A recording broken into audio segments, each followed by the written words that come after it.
Hasta ahí tal vez no has entendido nada.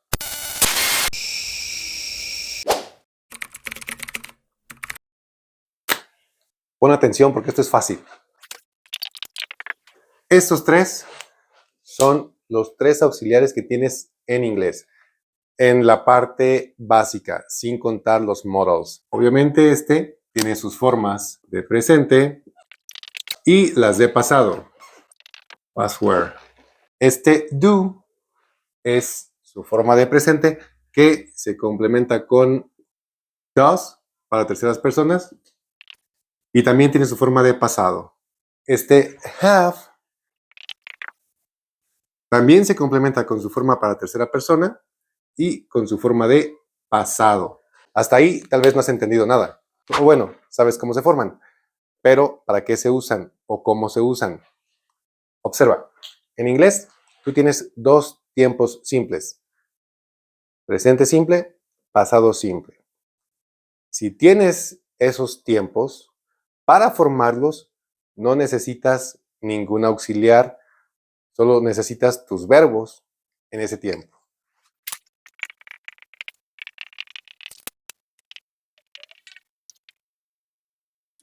Aquí te puse algunos ejemplos en presente en pasado. I study English, observa el verbo sin auxiliares. He studies English, observa el verbo únicamente con la modificación que hacemos normalmente para terceras personas. Verbo to be. I was at the party. Verbo en pasado. No hay ninguna otra cosa, no hay auxiliares. They were happy. Verbo to be. Para they. Igual, no hay auxiliares, no hay nada. Este no lo pongo porque como auxiliar tiene otro significado al de tener. Ahorita te lo explico. ¿Cuándo uso auxiliares? Solo para negativo y para pregunta. Si yo quiero hacer esta oración negativa, tengo que poner algo como I don't study English. Este don't es el auxiliar más el not, que siempre utilizas. Siempre que quieras hacer negativo vas a usar auxiliar más not. Cualquiera que sea tu auxiliar. Es decir, el verbo to be, el do o el have. ¿Qué pasa con he? He. Como es tercera persona, voy a modificar mi auxiliar. Does. Y este not lo voy a poner aquí enseguida. Auxiliar más not. Vamos a usar una contracción. He doesn't study French. Observa esto. Como ya modifiqué mi auxiliar, ya no modifico mi verbo. ¿Está claro eso? Es muy importante. Como ya modifiqué mi auxiliar, ya no modifico mi verbo. He doesn't study French. Y ya tengo mis oraciones en negativo. Obviamente, para hacer pregunta, lo pongo al principio. Ejemplo. Does she study German? Does she study German? Ella estudia alemán. Mi auxiliar al principio. Otra vez, como ya modifiqué el auxiliar para indicar que es tercera persona, ya no modifico mi verbo. Así funcionan los auxiliares. Ahora, ¿qué pasa con el verbo to be? El verbo to be es muy especial porque es un auxiliar también. Entonces, si yo quisiera hacer una oración negativa de esta, como este es un auxiliar también, ya no necesito otro. Lo único que tengo que hacer es ponerle el not después. I was not, o la contracción, I wasn't at school. Obviamente, si quisiera hacer la pregunta, pongo el auxiliar al principio. Y ese verbo que estoy poniendo, que es auxiliar, ya no necesitará otro auxiliar para formar negación o pregunta. Ojo, puede ser que tú tengas un tiempo que no es simple y que entonces tengas el verbo to be con otro verbo. ¿Qué pasa ahí? Vas a tomar igual tu verbo to be como el auxiliar y entonces vas a hacer lo mismo que hiciste ahorita. Por ejemplo aquí, I was teaching English. Este que tiene el verbo to be y un verbo con ing, en automático nos indica que es un tiempo continuo. Y como el verbo está en pasado, entonces entenderemos que es pasado continuo. Si quieres la explicación completa de ese tema, búscalo en mi canal o en mi página. Así, Teacher Ignacio Chávez, pasado continuo.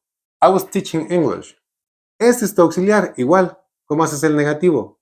Pones el not aquí, después. I was not, voy a poner la contracción, I wasn't studying English. Si fuera pregunta, obviamente sería igual. El auxiliar al principio y todo lo demás para complementar la oración. Were you learning? Auxiliar al principio para hacer la pregunta. Son dos auxiliares los que te he explicado. Do y verbo to be. Ahora te voy a explicar el have. Have como auxiliar nos genera de repente confusión porque como verbo tiene un significado. I have many friends. Como verbo, sin auxiliar, significa tener. Yo tengo muchos amigos. ¿Cómo sé que no es auxiliar? Porque después de él no hay otro verbo. Cuando yo tengo otro verbo después, como en este caso, have, y luego un verbo que tiene que ser en pasado participio, pasado participio, pasado participio. I have talked English. Esta es una construcción en presente perfecto que se usa para hablar de tiempo que es, digamos, bastante. Bueno, puede no ser bastante, pero una situación que empezó en el pasado y que la sigues haciendo. I have talked English. Yo he enseñado inglés. Podrías ponerle ahí for 20 years or more, por más de 20 años. I have talked English. En este caso, ya tienes un verbo que sabes que es tu auxiliar, que no significa tener, porque después tengo otro verbo en pasado participio. En este caso, significa haber. Y si quisiera hacer una oración negativa, tendría que hacer lo mismo que tener el not después del auxiliar. I have not, I haven't taught French. Yo no he enseñado francés. ¿Cómo crees que sería la pregunta? Exacto. Con tu auxiliar al principio. ¿Has aprendido? Have you learned? En este caso, estás hablando de un presente perfecto. Ojo, aquí tu verbo va en pasado participio porque así lo requiere el auxiliar. En el pasado continuo, I was listening to music. En ese pasado continuo, tu verbo va a llevar ing porque así lo requiere el tiempo. Pero en tu pasado simple y en tu presente, cuando tú uses modificaciones de tu auxiliar, tu verbo ya no se modificará.